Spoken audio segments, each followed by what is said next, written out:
Hi hello నమస్తే welcome to auto wall updates. ఇప్పుడే నమో అనే మూవీ చూడడం జరిగింది. ఈ మూవీ 2 అవర్స్ 5 మినిట్స్ రన్ టైమ్తో ఆహాలో తెలుగులో కూడా స్ట్రీమ్ అవుతుంది.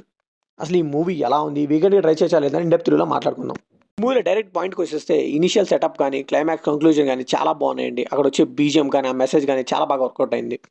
ఇంకా మధ్యలో అయితే ఒక ప్రాపర్ ఫ్లో ఉండదు, ఏది పడితే అది చూపించేశారు, డిస్కనెక్ట్ అయిపోతాం, కంప్లీట్గా బోర్డమ్ అయితే ఫీల్ అయ్యాను నేను. నాకైతే ఈ మూవీ నచ్చలేదు. అక్కడక్కడ మన అయ్యవర్ష గారి మూవీ ఒకటి ఉంది కదండి, సుందరం మాస్టర్, ఆ వైబ్స్ అయితే కనిపించాయి ఈ మూవీలో. ఈ స్టోరీకి అయితే చాలా పొటెన్షియల్ ఉందని వీళ్ళు సరిగ్గా రిప్రజెంట్ చేయలేదేమో నాకు అనిపించింది.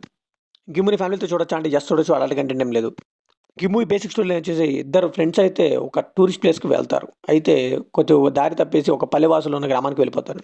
సో అక్కడ వాళ్ళైతే వెళ్ళనైతే ఊరు నుంచి బయటికి వెళ్ళలేవారు. అసలు ఏం జరిగింది, ఎందుకు వెళ్ళనివ్వట్లేదు అన్నది remaining part of the film. గిమ్ములో పాజిటివ్ విషయానికి వస్తే ఆ పల్లె వాతావరణాన్ని, విలేజ్ని, ఆ సెటప్ని బాగా చూపించారు. అండ్ సినిమాటోగ్రఫీ కూడా చాలా బాగుంది. బీజిఎం అయితే డీసెంట్ అనిపించింది. ఇంకా పర్ఫార్మెన్స్ ఓరియంటెడ్ కూడా చాలా బాగున్నాయి.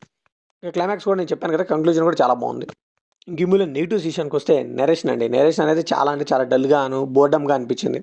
ప్రతి సీన్ కూడా ఏదో ఫిల్లర్ సీన్ లాగా అనిపిస్తుంది, కానీ నెక్స్ట్ ఏం జరుగుతుందని క్యూరియాసిటీ అయితే బిల్డ్ అవుతుంది ఆడియన్స్లో. సో ఈ సీన్ ఇక్కడ అవసరం లేదు కదా, ఎందుకు పెడుతున్నారు? ఆ గెటప్స్ కూడా, వాళ్ళు ఇచ్చే ఎమోషన్స్ కూడా అన్నీ కూడా ఆర్టిఫిషియల్గా అనిపిస్తాయండి.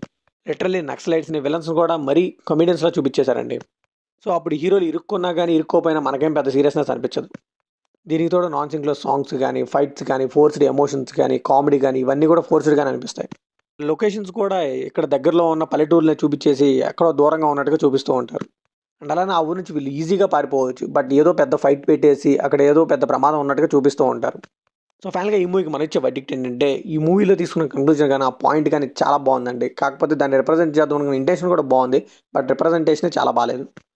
లిటరల్లీ డిస్కనెక్ట్ అయిపోతే మనకైతే బోర్డమ్ ఫీల్ వస్తుంది. సో ఈ మూవీ అయితే మీరు ఈజీగా స్కిప్ చేయొచ్చండి. సో ఇది కంప్లీట్లీ నా ఒపీనియన్ మాత్రమే. మరి ఈ మూవీ మీకు ఎలా అనిపిస్తుంది? కామెంట్లో షేర్ చేసుకోండి, లైక్ చేయండి, షేర్ చేయండి, వెళ్ళే ముందు సబ్స్క్రైబ్ చేసుకోండి.